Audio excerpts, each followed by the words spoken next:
If your family has been in the Appalachian Mountains for more than 3 generations, your DNA is not one thing. It is four. Four populations converged on the same mountain range between 1700 and 1838 and built a culture that exists nowhere else on Earth. The Scots-Irish, who brought the whiskey, the fiddle, and a distrust of authority that has never faded.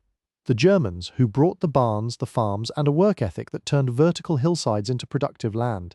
The English, who brought the law, the land grants, and the class system that the Scots-Irish came to the mountains to escape. And the Cherokee, who were already there when all three arrived, who were removed by force in 1838, and whose DNA remains in Appalachian families who have been claiming a Cherokee grandmother for 200 years. 4 bloods, 1 mountain range, and a DNA record that can now tell you, with precision that would have been impossible 20 years ago, which of the 4 runs strongest in your veins. The average Appalachian DNA test comes back 80 to 90% British Isles. But the percentages within that number, the ratio of Scottish to English to Irish, the presence or absence of German, and the question of whether the Cherokee claim is real or myth, tell a story that is specific to your family, your valley, and which side of which ridge your ancestors chose to settle on. Subscribe, because the mountains did not blend these 4 populations equally, they layered them, and the layer your family sits in tells you exactly who you are. The Scots-Irish are the dominant genetic signature in Appalachia, not Scottish, not Irish. Scots-Irish. The distinction matters because it defines a population that was forged by displacement twice before it ever reached the mountains. In the 1600s, the English crown transplanted tens of thousands of Scottish lowlanders to the Ulster province of Northern Ireland. The purpose was to colonise Ireland with a Protestant population loyal to the crown. The Scots moved to Ireland, they farmed, they built communities, they endured. Then the English turned on them. Increased rents, restrictive trade laws, religious discrimination against their Presbyterian faith by the Anglican establishment. The people who had been moved to Ireland to serve the crown were now being punished by the crown. Between 1717 and 1775, an estimated 200,000 to 400,000 Ulster Scots emigrated to the American colonies. They did not settle on the coast. The coastal lands were already claimed by English gentry and established colonial families. The Scots-Irish were directed inland toward the frontier. The colonial governments wanted a buffer population between the coastal settlements and the Native American territories. The Scots-Irish, already hardened by 2 displacements, were considered expendable enough for the job. They traveled the Great Wagon Road, a migration route running from Philadelphia through the Shenandoah Valley of Virginia and into the Appalachian backcountry of the Carolinas, Tennessee, and Kentucky. The road was the highway of Scots-Irish settlement. The families that took it carried everything they would need to build a life in mountains that nobody else wanted. The Scots-Irish brought specific traits that became synonymous with Appalachian culture. Whiskey distillation, learned in Scotland and perfected in Ireland, became the foundation of Appalachian moonshine. Fiddle music from the Scottish lowlands and Ulster became the foundation of old-time Appalachian music, which became bluegrass, which became country, a clan-based social structure built on family loyalty, personal honor, and violent resistance to outside authority became the governance system of the Hollows. The feuds, the moonshiners, the resistance to federal authority, the suspicion of outsiders, the fierce independence, the loyalty to kin above law, these are not stereotypes. They are Scots-Irish cultural traits transplanted from the Anglo-Scottish border, through Ulster, through the Great Wagon Road, and into the mountains where they have been reproducing for 300 years. DNA studies confirm the dominance. Appalachian DNA profiles consistently show the highest Scots-Irish genetic contribution of any region in America. In some counties of West Virginia, Kentucky, and East Tennessee, the Scottish and Northern Irish genetic markers exceed 70% of the population. These mountains are, genetically, the most Scots-Irish place in the Western Hemisphere. The Germans came down the same road. They arrived at the same time, and they settled in the same mountains. But they built something completely different. The German settlers of Appalachia were predominantly from the Palatinate region of southwestern Germany. They arrived in Pennsylvania in the early 1700s, were called the Pennsylvania Dutch, a corruption of Deutsch, and brought an agricultural tradition that was centuries more advanced than anything the Scots-Irish practiced. The Germans built barns, not lean-tos or log shelters. Barns, massive, well-engineered structures designed to house livestock, store grain, and survive winter. The Pennsylvania barn, with its distinctive 4-bay overhang, spread south along the Great Wagon Road and became a landmark of Appalachian valleys. If you see a stone and timber bank barn in the Shenandoah Valley or the Virginia Highlands, you are looking at German engineering. The Germans farmed the valley floors. The Scots-Irish climbed the ridges. This geographic separation created a cultural and genetic divide that is still visible today. The valleys are flatter, more productive, and more German. The ridges and hollows are steeper, more isolated, and more Scots-Irish. The two populations lived within miles of each other, but in different ecosystems, different economies, and different genetic pools. If you have made it this far, subscribe, because the third blood is the one that changes everything about the Appalachian story. The German contribution to Appalachian culture is less celebrated than the Scots-Irish contribution, but equally significant. The craft traditions, woodworking, ironworking, pottery, quilting, that define Appalachian artisanship are Germanic in origin. The religious communities, Lutheran and Reformed churches that anchored valley towns, were German institutions. The farming practices that made Appalachia self-sufficient for generations were German techniques adapted to mountain terrain. DNA tests of Appalachian families frequently show 5 to 15% Germanic ancestry. The proportion varies by geography. Shenandoah Valley families tend to show higher German contributions. Deep mountain families show less. The valley and the ridge tell different genetic stories, and the German blood is the marker that separates them. The Cherokee did not arrive in Appalachia. They were Appalachia. The Cherokee Nation occupied roughly 140,000 square miles across what is now Virginia, West Virginia, Kentucky, Tennessee, North Carolina, South Carolina, Georgia, and Alabama. The mountains were their homeland. The rivers were their highways. The valleys were their farms. When the Scots-Irish and Germans arrived in the 1700s, they were entering Cherokee territory. The relationship was not simple, it was not purely hostile, and it was not purely separate. Intermarriage occurred from the earliest period of contact. Traders married Cherokee women. Settlers who lived on the frontier took Cherokee wives. Cherokee who adopted European customs married into settler families. The children of these unions were raised in both worlds. By the time the Indian Removal Act of 1830 authorized the forced relocation of the Cherokee to Indian Territory, present-day Oklahoma, the genetic mixing had been occurring for over a century.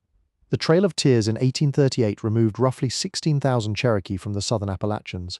Roughly 4,000 died on the march, but not all Cherokee left. The eastern band of Cherokee Indians, roughly 1,000 people who hid in the mountains of western North Carolina or had legal exemptions from removal, remained. Their descendants, roughly 14,000 enrolled members today on the Qualla boundary, are the Cherokee who never left Appalachia. And then there is the question that modern DNA has made both answerable and uncomfortable. The Cherokee grandmother. Millions of Appalachian families carry an oral tradition that they have Cherokee ancestry. A grandmother, a great-grandmother, a distant relative who was full Cherokee or half Cherokee. The story is so common in Appalachia that geneticists have a term for it, the Cherokee grandmother syndrome. When these families take DNA tests, the results vary. Some show detectable Native American ancestry, typically 1 to 4%. Some show none. The absence does not necessarily disprove the oral tradition. DNA ancestry testing measures statistical probabilities across large reference panels. Small ancestral contributions from 200 or more years ago can fall below the detection threshold. But in many cases, the Cherokee grandmother was not Cherokee.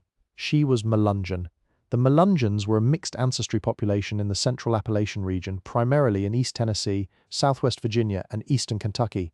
Their origins have been debated for centuries. DNA studies have shown Melungeon populations to be a mixture of European, sub-Saharan African, and in some cases Native American ancestry. Some families who believed they had Cherokee ancestry were actually carrying African ancestry that had been reframed over generations as Cherokee to avoid the racial stigma of the antebellum and Jim Crow South. The Cherokee blood in Appalachia is real. It exists.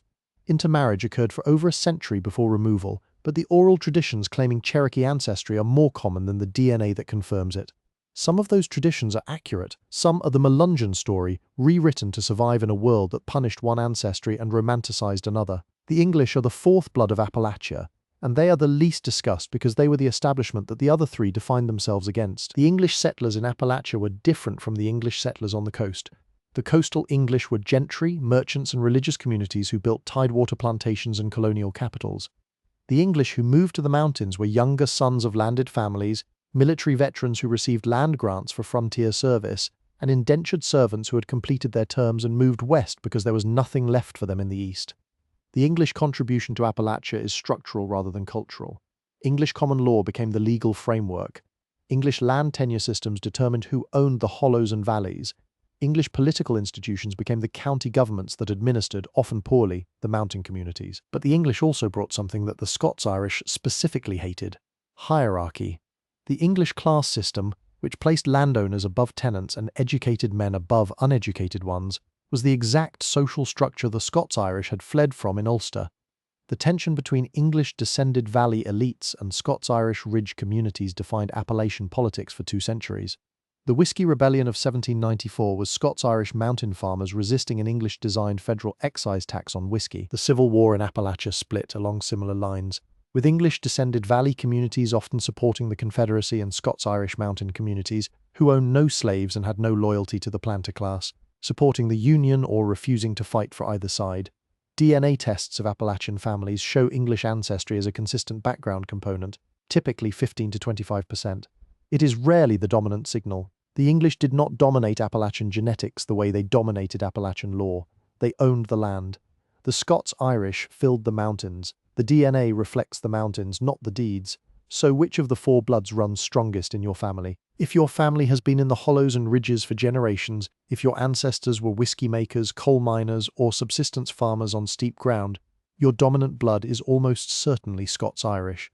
The DNA will show heavy Scottish, Northern Irish, and Borderlands English markers.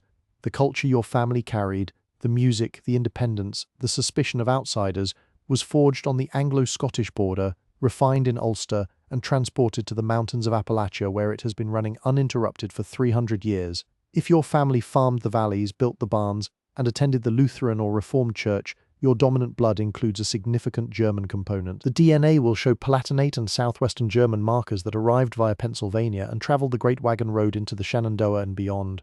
If your family has the Cherokee grandmother story, a DNA test may confirm it with 1 to 4% Native American ancestry, or it may reveal Melungeon ancestry, a mixture that includes sub-Saharan African markers that were reframed as Cherokee over generations.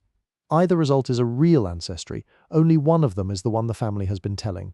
And if your family held land in the valley towns, served in county government, or has surnames that trace to English gentry, the English component may be stronger than the Scots-Irish. The DNA will show Southern English and East Anglian markers that arrived through land grants and colonial administration.